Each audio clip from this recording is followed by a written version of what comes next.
Элдик медиа баарына сөз беребиз.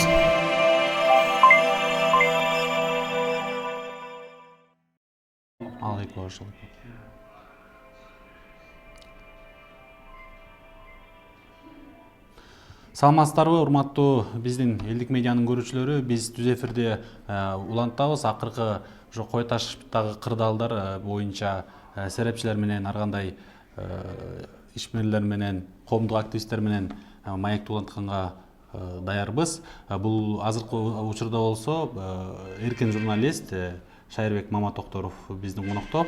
Агай, куш келипсиз. Анан негизи айтсаңыз, ушул акыркы кырдаалдар боюнча сиздин пикириңиз кандай? Кандай көз караштасыз? Элде ошо азыр Фарит Ниязов жаңы интервью бериптир. Ушундай митинг, ак үйдүн алдына митинг кылабыз деп атат. Буга чейинки митингдер аздык кылабы дегиле? Эми бүгүнкү абал эшегине жараша тушагы дегендей болуп калды. Баякы низы не хотят, верхи не могут деп орусча эски бир ушундай эме аныктама бар да. Фарит Ниязов айткандай, эгерде чындап митингке чыга турган ниеттер болсо, ал ар бир адамдын жарандын укугу чыкса болот. Бирок митингди өткөзүүнүн өзүнүн тартиптери, маданияты бар, ошону сактаса. Бирок ал митинг эмнени берет? Ал митинг буга чейинки болгон нерселерди күчөтүү гана эффектисин бериши мүмкүн да, себеби кече түндө болуп өткөн окуя көп нерсени аныктады.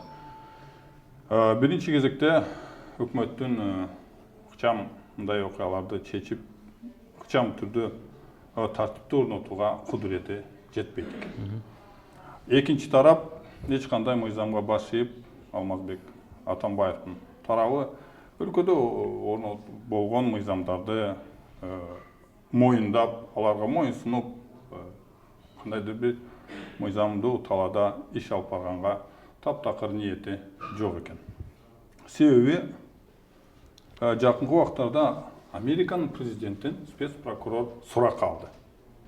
Ал эч кандай өзүнүн тарапташтары менен өзүн курчаган жок. Эч кандай курал же таш бараң менен күч органдарына каршылык көргөзгөн жок. Ал мыйзамга баш ийди жана келип, ал жерден спецпрокурордун берген суроолоруна жооп берди да. Чындыгында суракка 3 ирет чакырылган Атамбаев чындап эле өзү айткандай ак болсо, ага эмне жолтоо берди? Келип, суракта болгон суроолорго жооп берип, кайра ошол Кан сарайына кетип калса болбойбу? Негизи эле ушул мыйзам боюнча 3 жолу суракка чакыргандан кийин ушундай барымтага же болбосо курал колдонуу, же болбосо атайын операциянын жүрүшүндө кармап кетиш керек да. Анан бул жакта дагы ушул атайын баргандар наоборот тескерисинче баягы жаман кырдаалга кабылып бир спецназ кайтыш болуп кетип атат да ошол. Азыр менимче бир эмес, ооруканада дагы. Ооруканада жалпысынан 52 адам. 52 адам дагы бир адам эмес, 2 адам набыт болду деген кабар ал бир жарым саат мурда жарыяланды. Ал канчалык деңгээлде так экенин мен азыр айта албайм. Бирок кече барган спецназ операцияны, ошол атайын операцияны даярдоо өтө чабал экени аныкталды. Спецназдардын шлемдерин, каскаларын чечкенден көрдүңүздөрбү, 20-га толбогон жаш балдар. Ал эми набыт болгон, ок чейип курман болгон спецназ кызматкери 22 жаштагы жаш бала. Мындай окуяларда андай даярдыгы аз бөлүмдөрдө, андай кызматкерлерди ушундай нерсеге тартууга ким уруксат берди же ким ошондой чечимди кабыл алды, ошол өзүнүн жообун бериш керек. Себеби операциянын башталышынан баштап, мисалы үчүн саат 8-дерде башталган операция саат 3-кө чейин уланды да. Сиз билесизби, 6 сааттын ичинде Арашандагы бир пенсионер кишини эмес, бир топ террористтик уюмдарды толук куралсыздандырып камакка алса болот.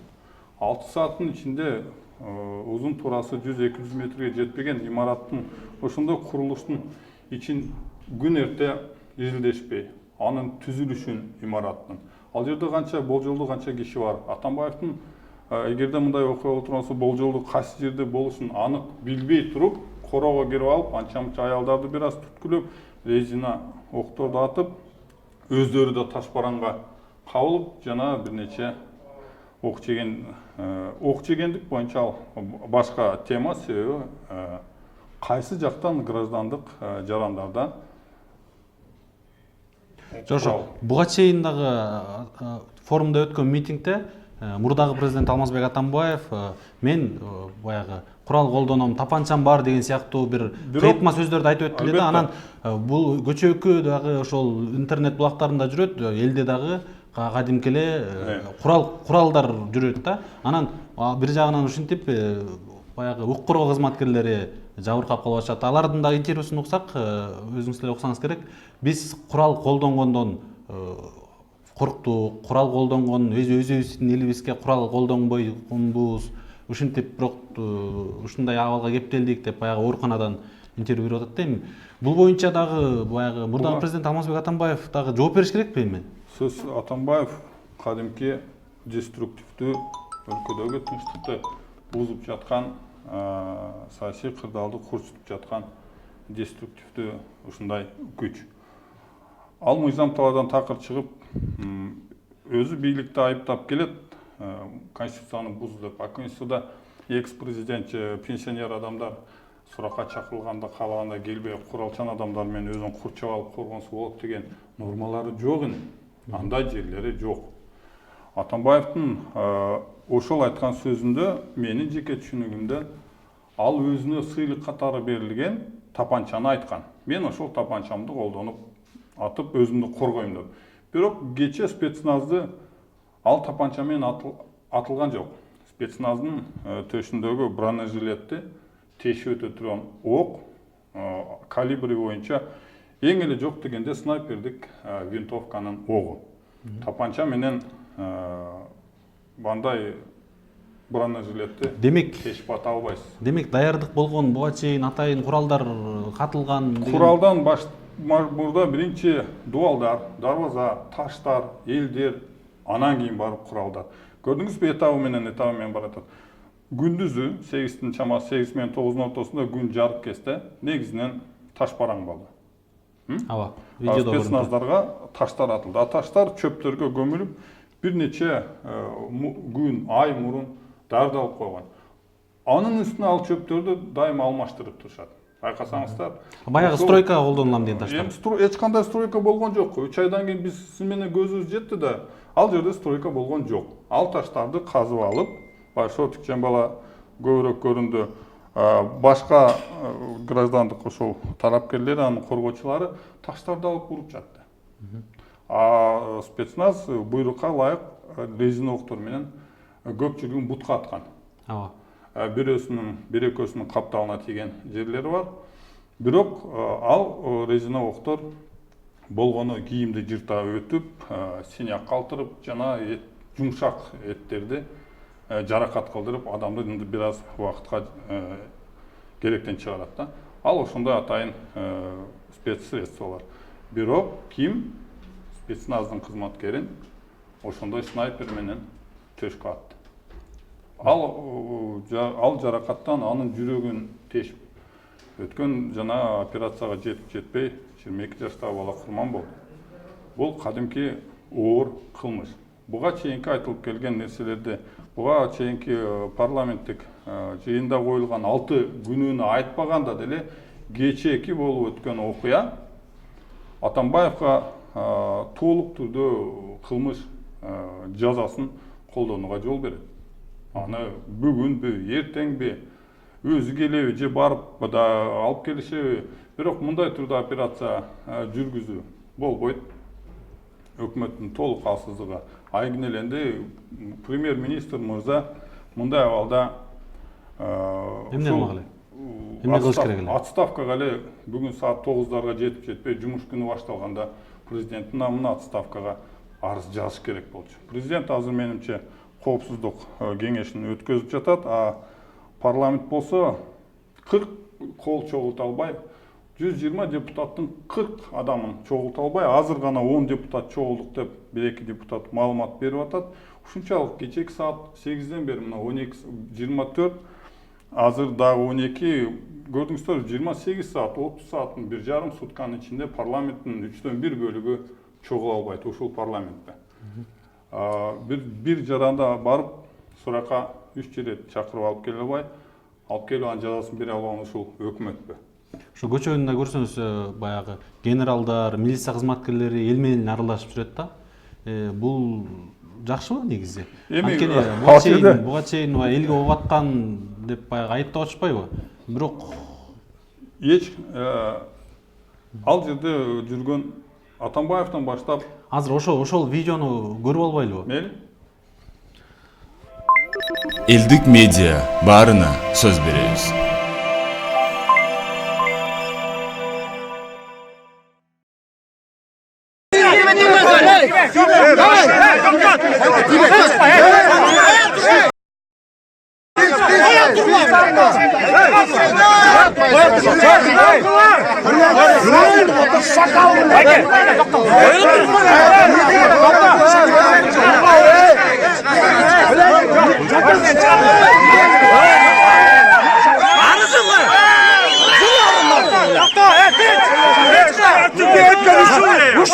Şakal bile.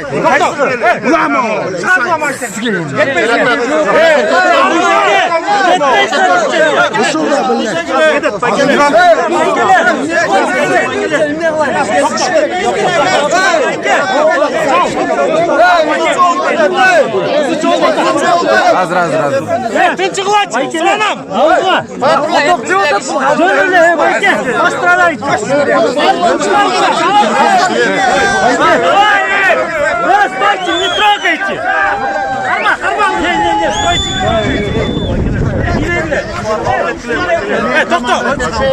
Эй, ты не Тоқта!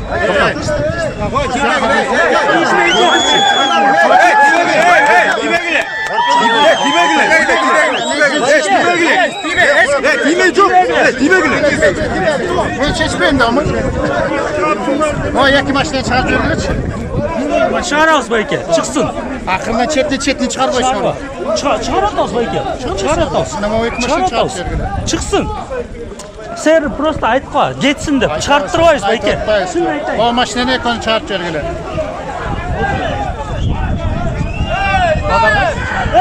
Bağını çıkarma. Ben fıraşkım bana. Çay maşını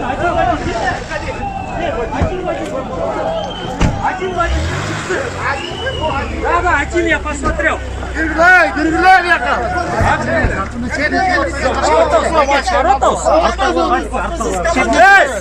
Өткөр биле бау, сотрудникті өткөр биле машинаны.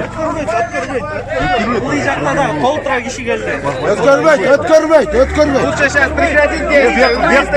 Ваших силовых структур выставить. Bu gaz отдел охрананы бар. Айтып қойшы маяққа қойып қойсын. Тұра берсін пока. Тұр айтып қой бол. Шұрқа. Алды кырдал. Пурчутпа. Mına Mestas'tan da öldü. Yaktan da öldü adamlar. Göreceğiz şu. Tinçine git bağladı. Giteli desek getirmeyet aslında. Yok. Элдик медиа баарына сөз беребиз.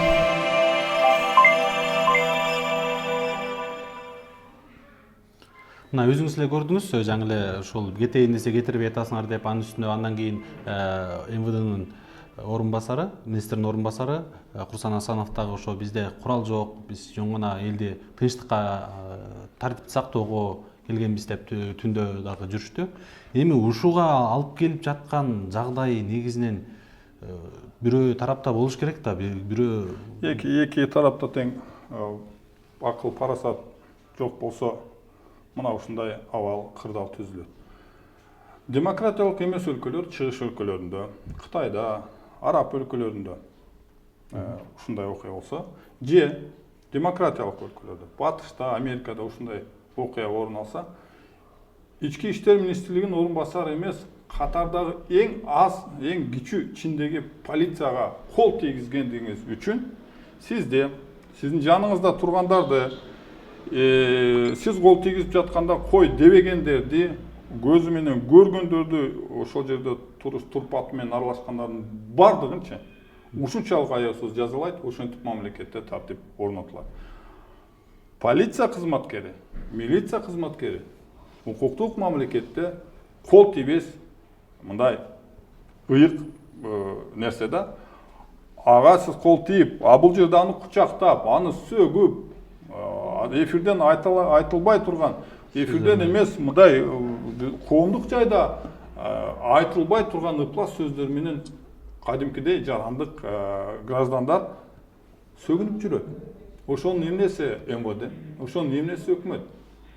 Мен радикалдуу түрдө полициялык мамлекет болууга үндөбөйм. Мен эркин жарандарды демократия өлкөдө жазалап, аларга күч колдонууга толук каршымын. Бирок мамлекеттин ичинде мамлекет түзүп, бийлик өкүлдөрүнө, полиция, милиция кызматкерлерине баш ийбеген жарандар, алар баарысы деструктивдүү, тартип бузган, кылмыш кылган категориядагы адамдарга өтөт. Демек аларга мүмкүн болушунча катуу чараларды колдонуш керек эле. Анын ордуна биздин генералдар эмне деп атат? Алар өздөрүнүн өкүмүн таңуулап атса, бул машинени чыгарабыз, бул машинени чыгарбайбыз деп. МВДнын патрулдук машинелери толук ошол жабдуулар менен болгон полиция, милициянын машинелерин ошол унааларды чыгартырбайт. Эми ушунун аркасында бир кандайдыр бир дагы бир булардын аркасында жок, бул эмес, баягы элдин аркасында дагы кошумча мисалы. Бир жерде бир маанилүү нерсе да. Коомдо Атамбаев менен Жээнбековдон башка дагы коомдун мүчөлөрү бар да. Негизги бөлүгү ал эл. Атамбаевди 1% эл колдосо, балким президент Жээнбековду 4% эл колдоор. Бирок калган 95%чы эл таптакыр башка нерсени көздөйт жана колдойт. Алар болгон тынчтыкты, мыйзамдуулукту, жөнөкөй бейкут жашоону каалайт. Өздөрүнүн балдары, өздөрүнүн үй бүлөсү, өзүнүн чөйрөсү, баскан турган жери, жумушу, көчөсү баарысы тынч абал болгонду каалайт. Мына сиз жекесиз. Атамбаев тарапта эмессиз, менимче президент Жээнбеков да тарапта эмес. Андайлар чекеден чыгат. Болгону бир 200-300 бала Атамбаевди колдоп атса, бир 400-500 милиционер барып бийликти колдоп атат. А калган элге ушунун эки тараптын бирөөсү керек дейсизби? Анан ошондой элдик штаб деп, баягы үгүттөп чакырганга моралдык элдик штаб деп түзүп, ар кимди чакырганга эркин жарандардын чындыгында укугу бар. Бирок эркин жарандар адамдар, аң сезимдүү адамдар, жарандар ал элдик штабта эмне болуп атканын көзү менен көрүп, жүрөгү менен туят да. Ал жерде саясий интрига, ал жерде өлкөнүн кызыкчылыгы эмес, бир экс саясатчынын кызыкчылыгы болуп атат. Тактап айтканда мурдагы президент. Албетте, ана тараптары, туугандаш, айылдаштары ал жерге чогулуп, кээде бука союп жешти, кээде балким бир аз тыйын айды калганды. Бирок жалпы эл дүбүттөп антип Атамбаевди колдоп жаткан жок да. Ошол эле кезде бийликтин жасап аткан аракеттерин дагы сынга алган топ көп. Себеби эки тарап тытышып бүт өлкөнү 6 миллион халкы бар биздин өлкөнү чайпап жатса, эрте менен Евроньюстан баштап CNN, BBC калбады, бүт элдер атуу Кореядагы кичинекей гезиттер жазып, басып чыкканга өлгүрдү деп мага кабарлар келди. Бул уя. Туристик өлкө курабыз дейбиз. Мындай бейтарап, экономикалык гүлдөгөн, сонун мамлекет курабыз дейбиз. Монда эки чырдашкан, арсыз, намысы жок саясатчылар менен биз кайда барабыз? Эми ушунун баарына барып эле барып 2010-жылга, андан мурунку 2005-жылга барып такалат да, баягы баарысы аң сезимге сиңген. Мисалы, буга чейинки ошол катуулар, кан төгүүлөр, революциялар сабак болуш керек эле да. Мурдагы президент деле өзү деле. Менимче сабак ошол жөнөкөй спецназ кызматкерлерине эле сабак болуптур. Ошолор элге боевой ок аткан жок. Ок аткандын ордуна башына таш жеп, бирөөсү төшүнө ок жеп өлүп, 45 адам жарадар болуп кайтып келишти. Дагы бир сүрөттө көрүнүп турат, ошол бутуна атылган окту барып ошо спец кызматкери таңып атканы дагы видеодо жүрөт да, баягы башында жүргөн. Кулатып, резина ок жеген жадан кулайт да. Ошол замат каршылык көрсөтүп аткан адам жаракат алгандан кийинчи, ал каршылык өтүп аткан адам эмес, ал жардамга муктаж адам болот. Милиция кызматкери ошол замат ага жардам беришке. Алар инструкция боюнча толук туура иштеди. Куладыбы, жардам берип байлап, артка өткөзүп, каршылык көрсөткөндөрүн колун бурап, жерге жаткызып жатышты. Жана андан ары жылып ички имараттарга жакындашты. Биринчи дубалдын жанында операция жүрөдү, дуалдан ашып түшүштү. Аялдарга жакшы, балдарга жакшы сөз сүйлөп барып, анан кийин баягы парковкада турган машиналардын артынан атылган таштарга жооп катары резина октор менен аларды четке чыгарып, аларды жаткызып, атып, байлап, антип сентип, ошентип операция алдыга жүрдү. Бирок имараттын ичинде Атамбаевди кармаганы барганда булар барып жарандар бутка атып, алардын бутун байлаганы барган жок да. Ой, студияда чымын толтурайт. Анан Атамбаевди кармоо керек болчу да. Анда дагы жаракат кылбай, аны суракка алып келүү керек да. Соттун чечими жок. Аны кармап камоо деген. Аны суракка алып келүү үчүн барышкан. Аны таап, урап, отургузуп алып келиш керек болчу. Эми мындан кийинки баягы сиздин элге кайрылууңуз кандай болот ошол боюнча жыйынтык эле? Эл чындыгында эки тарап тең колдоонун чындыгында аз кереги жок болуп калды окшойт. Себеби эки тарап чыдашып атып, бирөөсүнүн өлкөдөгү тынччылыкка кызыктар эмес экен. Эгерде Атамбаев ушундай эле ак болсо, жөн эле сурак берип, мен өз элимди тандайм, тынчтык болуу керек деп сурак берип койсо, мыйзамдарга баш ийип койсо болмок. Мынтип корулатпай, колунан келбегенден кийин аны барып чукулап, аны аткылап, элдерди жаракат алдырып, өзүнүн бир жоокерден айрылган өкмөт жана анын куралдуу күчтөрү дагы эми ителе болду да. Ошондуктан элдер азыр эч кандай паника кылбай, бири-бирине ушак айын таратпай, айрыкча түндүк түштүк болуп бөлүнүп алып, бири-бирин сен моундайсың, сен мындайсың деп эки тарапка бөлүнбөй, эл баягы мен айткан 1 жана 3% өзүнчө болуп элечи. Эл өзүнчө 95%, 99% эл биз башкабыз.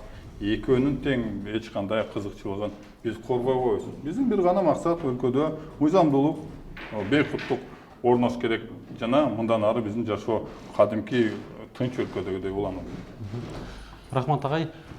Биз ушуну менен Шайырбек Маматокторов эркин журналист менен болгон маегибизди токтотобуз. Мындан кийинки эфирибиз дагы уланат, түз эфир.